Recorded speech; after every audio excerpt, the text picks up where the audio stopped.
And soon after that, I got into a PhD at Cambridge.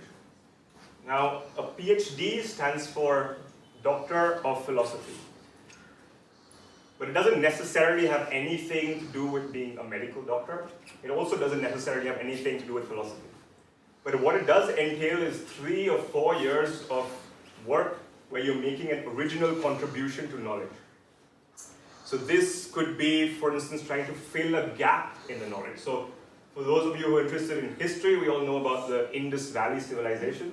This is one of the oldest, one of the largest civilizations, not too far away from where we are right now. Unfortunately, we don't know too much about it though.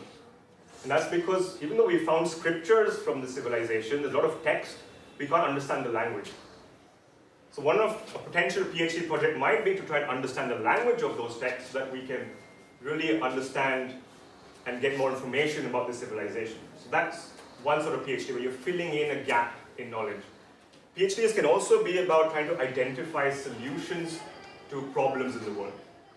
Right? So for instance, this could be for finding a cure for malaria or finding a cure for cancer, and this is what I'm going to talk about in a little bit. Usually PhDs are very much like a job. You'll have a professor, they might have a vacancy in a project, and you apply for it, and if they like you, you start working on the project, and you usually get paid by the professor or by the university. In my case, I was lucky where I got what's known as a grant. Now, I won't go into details of what a grant entails, but essentially what that gave me was a lot of flexibility to really choose what research I wanted to do. So essentially I got 1 full year at Cambridge where I didn't have to straight away start working on a project. I could actually start talking to professors. I could work with different teams on small, maybe 2-month internships.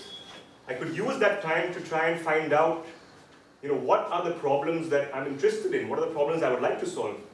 And who are the people that I would like to work with to solve those problems? So for the first year, I spent at the Department of Applied Mathematics and Theoretical Physics at Cambridge. It's a spaceship-looking building. And now I'm going to do a name drop. It's going to be very subtle. Let's see if you guys can spot it. So this was my office over here. The director of research of the department when I was there, his office was here. And he was none other than the late and the great Professor Stephen Hawking. And he, as you know, has made immense contributions to the fields of really trying to understand the mysteries of the universe. Now, being in the midst of such an eminent scientist, you're speechless for a while. And what you do is, and the first thing I did was tell all my friends about it.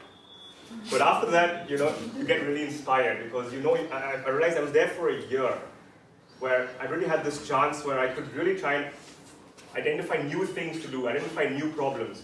And that led me to the field of genetics and cancer medicine. This is a field I had no experience in, absolutely none. But by talking to professors, by doing an internship, I realized this is a field which I wanted to dedicate the 3 years of my PhD project to. So for the next 3 years, I spent at the Cancer Research Department at Cambridge. And now I'm going to tell you a little bit about what I did there.